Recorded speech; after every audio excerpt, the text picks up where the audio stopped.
Transforming our economy will require patience, but if we build upon the right foundation, small and simple efforts can grow into sophisticated systems. Our desire should be to ensure the dignity of every human being. The source of dignity is self-reliance. We cannot have true self-reliance and dignity unless we have control and responsibility over the means of our support. Achieving ownership for every citizen is not just an individual effort. To reach our full potential, we must work with others in our community. Communities that value self-sufficiency will strive to assist each other locally as much as possible and reject outside help that is not absolutely necessary. The capitalist system creates many unmet needs and false divisions, and these issues end up getting projected onto the national stage. But there is no reason why such needs cannot be met locally through cooperation. Individuals and businesses can pool their resources to build cooperatively owned schools, financial institutions, business incubators, R&D centers, and social service organizations. All the obstacles that society faces can be overcome as people put their heads together and apply resourcefulness, perseverance, and ingenuity.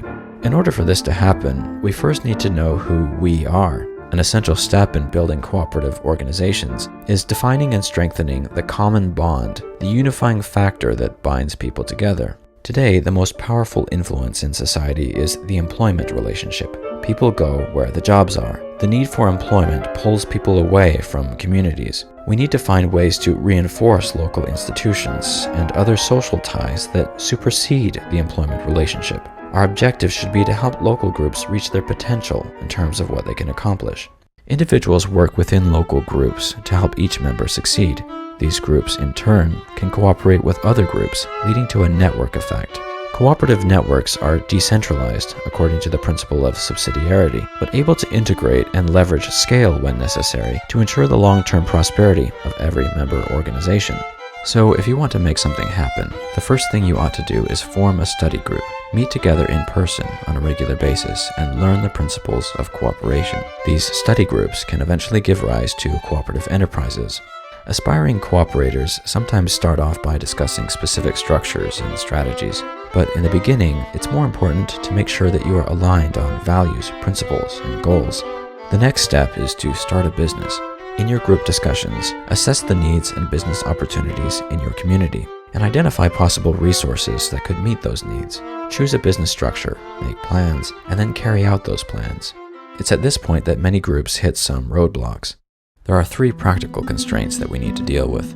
First, cooperative businesses tend to be undercapitalized. It's often the case that members aren't able to raise very much capital amongst themselves, and ideals prevent them from accepting outside capital from traditional sources, such as banks or venture capitalists. These outside sources are usually not interested in cooperatives anyway. Second, cooperators often lack the necessary skills and know-how. Running any business is difficult. It requires technical knowledge related to a particular trade. In addition, members need to have a thorough understanding of the organizational and management aspects of running a cooperative business. And third, those who organize cooperatives often choose the wrong types of businesses. We should keep in mind that ownership of productive technology is what gives us more leisure time and improves our quality of life. So to really make an impact on the local economy, we should focus on advanced technologies and manufacturing. But such enterprises require significant upfront investment and skilled labor. So to overcome these obstacles, we need to seriously think about how to develop tools and supporting resources that are focused on 3 areas: financing and business formation, education, and technology. The Mondragon cooperatives were able to create support organizations in each of these areas, and so we can look to Mondragon for inspiration and ideas. Because of these unique tools and the interlinking of their businesses, they were able to grow from humble beginnings into a massive industrial complex. To support the financing and formation of cooperative businesses, they created the Caja Laboral, a member-owned credit union. The businesses within the cooperative network were tied into the Caja through contracts of association. This created a large pool of available capital. It also allowed the Caja to have significant control over its member organizations.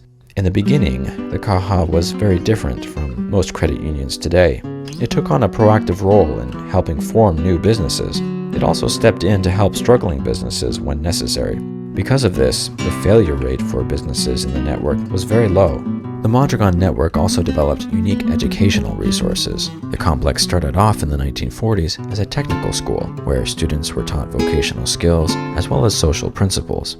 Later on, they created programs that allowed students to work and go to school at the same time, enabling them to gain valuable knowledge and experience while earning money to cover tuition and living expenses. Eventually, they formed an entire university. And technology has always been important at Mondragon. Their ability to stay at the cutting edge of technology is facilitated by an internal R&D department and a dozen technology centers. So if we want to replicate the success of Mondragon, we need to develop resources in these three areas. Achieving this is really a matter of catching the vision of what can be accomplished. A large oak tree starts off as a small acorn.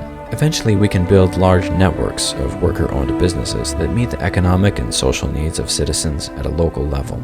We can ensure that capital is rooted in communities, providing a sustainable source of jobs as well as a reliable nest egg for retirees. We can eliminate poverty altogether.